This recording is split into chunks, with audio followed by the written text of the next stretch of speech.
talk about the journey that is needed towards finding yourself again and being healed after such relationships. So, today we are going to tackle a topic that is very important. And this topic is important because it cannot, physical violence or, yeah, physical violence cannot exist unless this happens first. And this is a phenomenon called emotional abuse. Now, the reason why it is so important to teach on emotional abuse, as I've said, is precisely because a person who physically abuses you does not just physically abuse you, it starts from emotional abuse. So, physical abuse cannot exist without emotional abuse, or else then everyone in a toxic relationship or an abusive relationship would just leave at the point where they are slapped because it didn't start somewhere. Now, emotional abuse is necessary for a person who will eventually physically abuse you because they need to break you down first. They need to break you down emotionally. They need to break you down in terms of your self worth and how you see yourself, so that by the time that they actually do hit you, you already think that you probably deserve it or you are nothing anyway.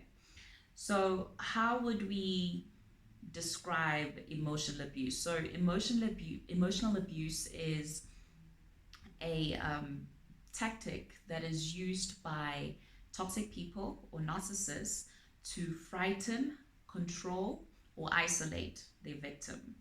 And it looks like so many things. So it doesn't involve physical violence per se, but it may involve threats either to you or your loved ones. So, for example, if you're in a relationship with an abusive person, they may say that if you leave me, I will kill you, or if you leave me, I will kill your parents or a family member or your child. So that then forces you to stay in this relationship, no matter how uncomfortable it is for you, because you fear for your life or the lives of your loved ones. And it's characterized by words and actions and the consistency of these. So we must try to not look at one isolated incident and say that this person is emotionally abusing me. It's something that happens over and over and over again, and it's on purpose by the person that is the perpetrator in order to break you down for purposes of, as I said, to frighten you, to control you, or to isolate you. And it starts gradually. So it doesn't, it's not a, it doesn't look like abuse at the beginning. That's why it's important to educate on it, because it's subtle things that the toxic person will do at the beginning that gradually grows, and they eventually end up blatantly calling you a derogatory name. They're calling you a dog, they're calling you stupid, but it doesn't start there, because if it started there, you wouldn't tolerate that behavior. So it's gradual, it grows, and it gets to a point where then it's really bad, and then sometimes it even escalates to physical violence. Um, and it's important to note that emotional abuse perpetrators aren't always romantic partners or spouses. They can also be a friend, a business partner, a parent, even adult children can be emotionally abusive to their parents or the people that are their guardians or were their guardians and brought them up. Now, the reason why it is so dangerous, as I said, is because it is very subtle, extremely, extremely subtle, and it's gradual. It grows and then it snowballs out of control to the point of sometimes ending up in physical abuse. And it breaks you down so much that you lose your sense of self, you lose understanding who you are. You forget what you want, you forget the things that you've been going for, because maybe this person that is abusing you, emotionally abusing you, is constantly putting you down on things that you try or things that you attempt, and even to the core of who you are as a person. Now, examples of these would be things like name calling, um, a person blatantly calling you stupid, um, a person so this doesn't necessarily come at the beginning. Um, it may come in the middle of the emotional abuse after other things had been done to you already. But calling you derogatory names like stupid, you don't know what you're doing, things that essentially make you feel small and cause you to start questioning if you even have the ability to do the things that you've always thought you knew how to do. And sometimes they will have these backhanded or derogatory nicknames for you. Um, and they'll put like a word of endearment or a term of endearment before the actual insult, so that they sugarcoating it basically, but essentially they are really insulting you. So saying things like my my little sausage fingers. Say, for example, you're feeling very insecure about your fingers or your toes, and they say, "Oh, my little sausage fingers," or "Oh, my little sausage toes." Um, Say you're feeling insecure about your lips. Maybe you've got big lips, and they say, "Oh, my beautiful fat lips." And where it becomes abusive is, I mean, if you don't mind this person saying these things, then obviously then it's not abuse. But if you are feeling uncomfortable about these things and this person keeps saying them and putting these words of endearment before actually saying the insults, that's abuse. And it becomes abusive because regardless of how many times you tell them to stop, they don't. Instead, they say things like, "Oh, you can't take a joke," or "I was just joking." And then that in turn makes you feel like maybe I am a bit too serious. Maybe I do need to loosen up a bit. And then that gives this person that is saying these things to you almost like a leeway to keep saying them, regardless of how terrible they make you feel inside and how uncomfortable they make you feel. Um, so they also go for character assassination, whether to you directly or to the people that may know you. So saying things like, "Oh, this one always, she's always late," or "she's always complaining." Things that you don't really always do, but they put an emphasis on it to make you feel like maybe I need to stop. Because then what happens is, if a person says you're always complaining, right? Say this person does something to you, right? This toxic person does something to you, and you tell them to please stop because you don't like it. Then they'll say, "Oh, but you're always complaining. Like, you need to calm down." That then essentially causes you on the receiving end to just take it, basically, to stop asking them to stop doing something that is making you feel uncomfortable. So it loosens up your boundaries, to the point where they then are able to escalate their behavior onto the next level.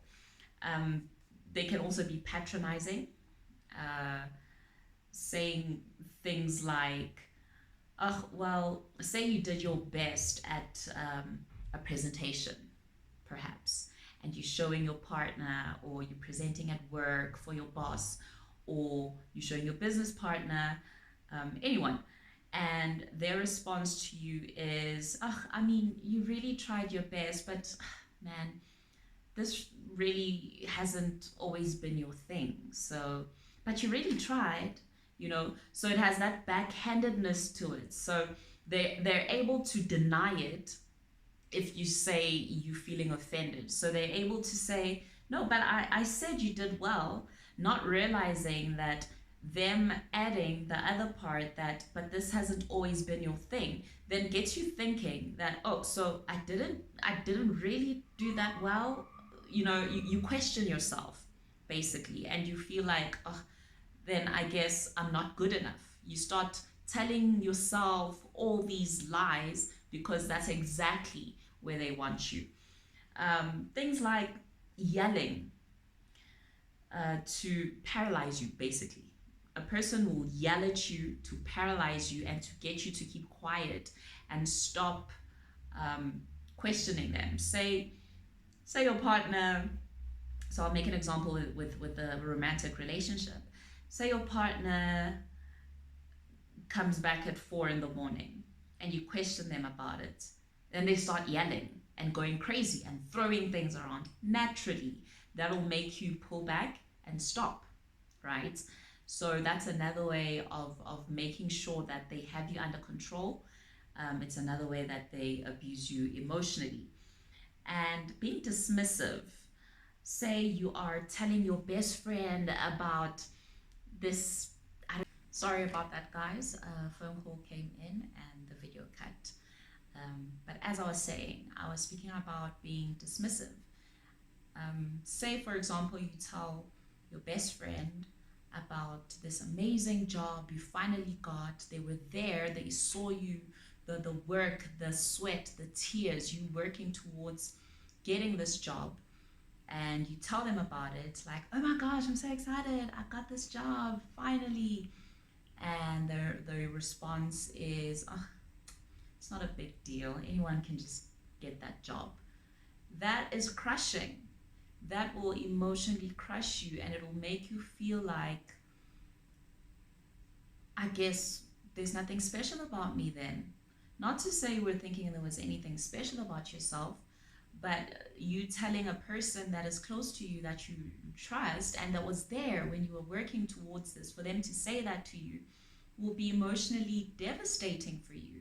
So that's another form of emotional abuse, and it can look like so many other things. Say you tell your spouse that you finally got accepted for your PhD, that you've been really working hard towards, and all they say is, I mean, anyone can just get a PhD. It's not a big deal.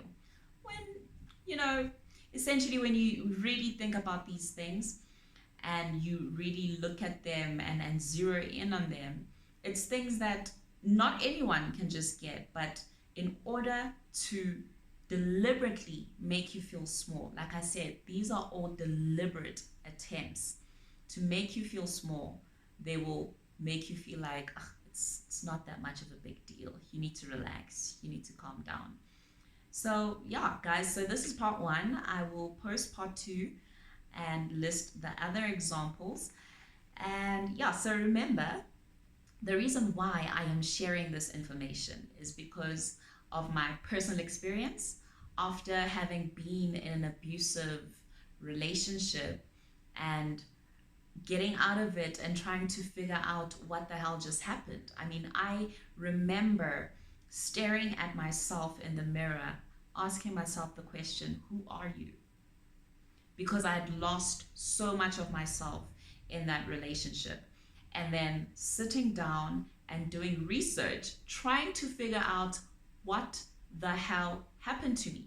Because I've always been a very ambitious person. I've always known what I want, and I always go for the things that I want. But leaving that relationship, I was just an empty shell of my former self, to put it bluntly.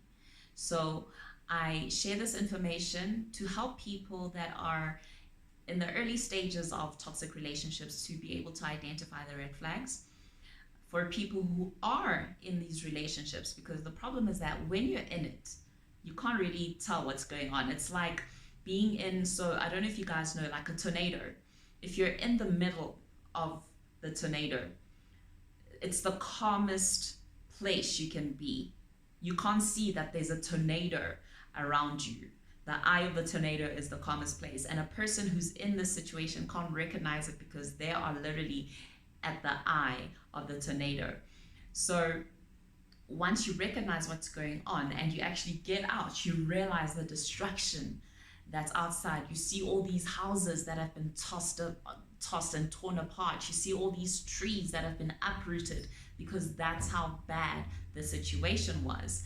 So I just want people to be able to spot this while in these relationships, and then post relationship, because you lose so much of yourself, it helps to have someone who's probably been in these types of situations to tell you that you're not crazy, to validate you, so that you can pick yourself up and start your healing journey and going back to the person that you are and the person that you've always wanted to be prior to this relationship. So thank you for listening, and I will see you guys in part 2, where I discuss other examples of emotional abuse. Bye guys. Please don't forget to like and subscribe. Bye guys.